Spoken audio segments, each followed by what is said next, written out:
Mesdames et messieurs, bonsoir. Merci de nous suivre. C'est l'heure du flash sur la RTB.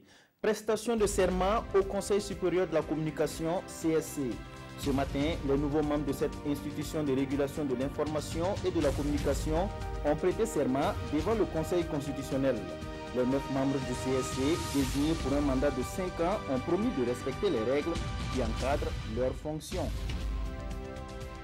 Le Conseil national de la statistique tient depuis ce matin sa première session ordinaire de l'année 2018 à Ouagadougou.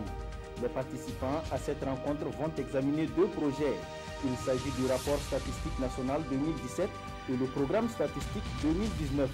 Pour l'année 2019, il est prévu la réalisation du 5e recensement général de la population, de l'habitat et le 2e recensement général de l'agriculture. Concernant le rapport de 2017, il ressort que le taux d'exécution des activités est de 75%. Ces activités portent entre autres sur les enquêtes sur l'orpaillage, l'emploi et le secteur informel.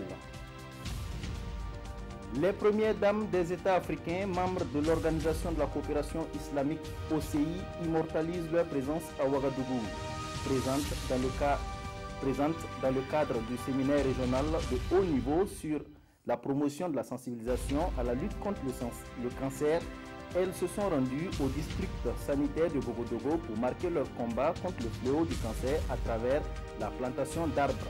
Les participantes à ce séminaire ont, dans leur déclaration commune, remercié l'épouse du chef de l'État, Sika Kabore, pour l'initiative. Un monument dédié à la jeunesse burkinabé va bientôt sortir de terre à Ouagadougou, au rond-point de Tampoui, pour être beaucoup plus précis. Les autorités municipales de la capitale ont posé hier jeudi la première pierre de l'édifice. C'était en marge de la célébration de la Journée nationale de la jeunesse catholique. À l'international, au Mali, il y aura bel et bien un 2e tour. Les urnes ont parlé. Le président sortant, Ibrahim Boubacar Keïta et Soumaïla Cissé s'affronteront pour le fauteuil présidentiel lors du second tour.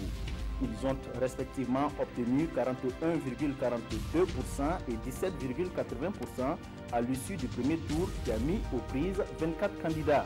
Aliou Diallo et Modibo Diarra arrivent 3e et 4e. Le second tour de l'élection présidentielle au Mali aura lieu ce 12 août. Voilà, ainsi s'achève cette édition du Flash. L'information revient tout à l'heure à 19 h.